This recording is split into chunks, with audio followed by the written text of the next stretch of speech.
महावडाण के बड़े चर्च में आज फादर कॉन्स्टेंट लिबांस की पुण्य स्मृति दिवस श्रद्धा और गरिमा के साथ मनाया गया। कार्यक्रम की शुरुआत फादर लिबांस की प्रेरणादायक जीवनी पाठ से हुई, जिसमें उनके मिशनरी कार्यों और क्षेत्र के विकास में योगदान को याद किया गया। 23 दिसंबर 1890 ईस्वी को फादर कॉन्स्टेंट लिबांस ने अपने दो सहयोगी मिशनरियों फादर कार्डोन और फादर देहो के साथ कुरुंद होते हुए छेछाड़ी घाटी में अपने पवित्र कदम रखे थे। कुरुंद गांव को छेछाड़ी घाटी के लिए मिशनरियों का प्रवेश द्वार माना जाता है, जहां से क्षेत्र में सामाजिक और आध्यात्मिक बदलाव की शुरुआत हुई। आगे चलकर 1895 ईस्वी में फादर देहो ने महुआ डाण पल्ली की स्थापना की, जिसने इस इलाके में शिक्षा, स्वास्थ्य और विश्वास की नई रोशनी जगाई। जीवनी पाठ के उपरांत मिस्सा पूजा का आयोजन चर्च के बड़े फादर सुरेश किंडो द्वारा संपन्न कराया गया। कार्यक्रम के दौरान नए फादर असीम ने सुंदर वचन सुनाते हुए कहा कि छेछाड़ी घाटी में विश्वास की ज्योति सदैव प्रज्वलित रहे। समारोह में बड़ी संख्या में श्रद्धालु उपस्थित रहे और पूरे वातावरण में श्रद्धा व आस्था का भाव व्याप्त रहा।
मैं तुम लोगों से कहता हूँ, यदि तुम्हारी धार्मिकता शास्त्रियों और फरीसियों की धार्मिकता से गहरी नहीं हुई तो तुम स्वर्ग राज्य में प्रवेश नहीं करोगे। तुम लोगों ने सुना है कि पूर्वजों से कहा गया है, हत्या मत करो। यदि कोई हत्या करे तो वह कचहरी में दंड के योग्य ठहराया जाएगा। परंतु मैं तुमसे कह देता हूँ, जो अपने भाई पर क्रोध करता है वह कचहरी में दंड के योग्य ठहराया जाएगा।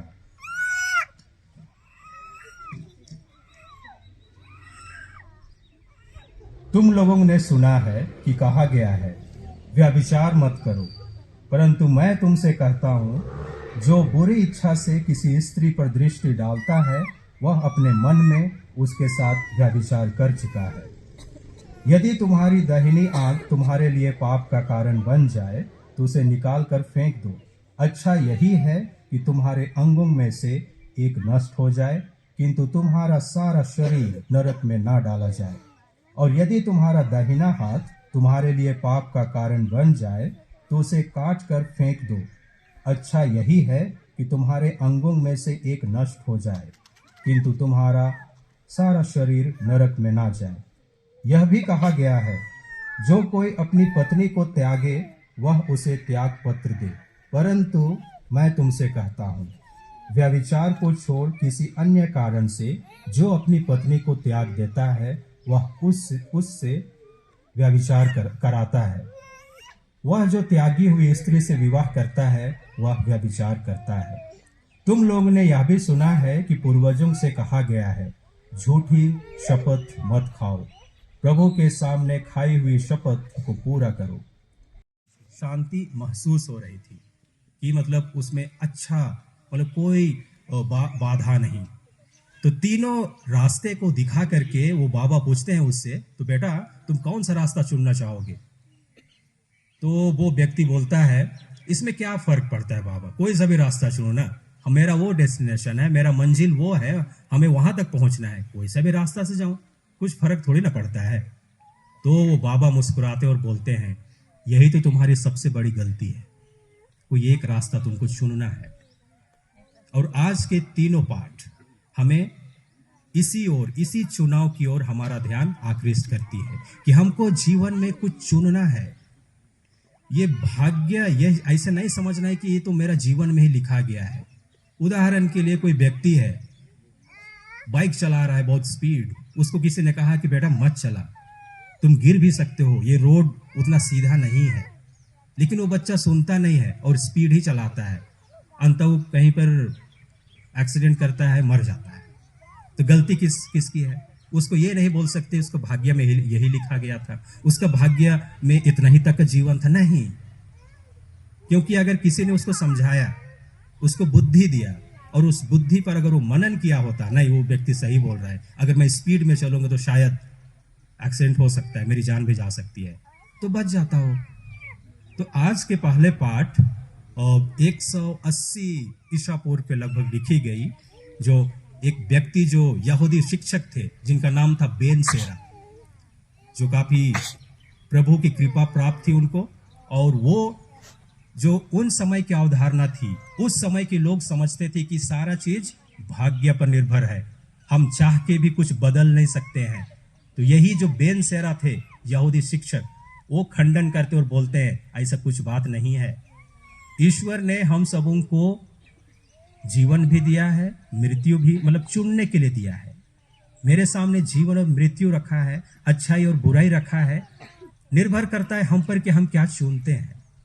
और जो चीज चुनेंगे वही हमारा डेस्टिनेशन होगा, वही हमारी मंजिल होगी।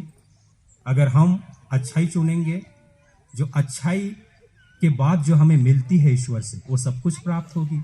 अंतिम न्याय के दिन ईश्वर, जो पिता ईश्वर कहेंगे, जो अच्छे लोग हैं दुनिया में रह करके अच्छे काम किए, मेरे दाहिने ओर बैठ जाएं, और जो लोग बुरे लोग थे उनको बहुत मौका मिला लेकिन वे लोग अच्छा काम नहीं किए, मेरे बाएं ओर, और उनको नरक में ढकेल दिया जाएगा, जहां पर अनंत अग्नि जो कभी मिटती नहीं है। तो कहने का मतलब कि हम वही चीज का चुनाव करना चाहिए। आज के पहले पाठ में वही हमें संदेश मिलता है, उस चीज का चुनाव करना चाहिए जो हमें जीवन दे।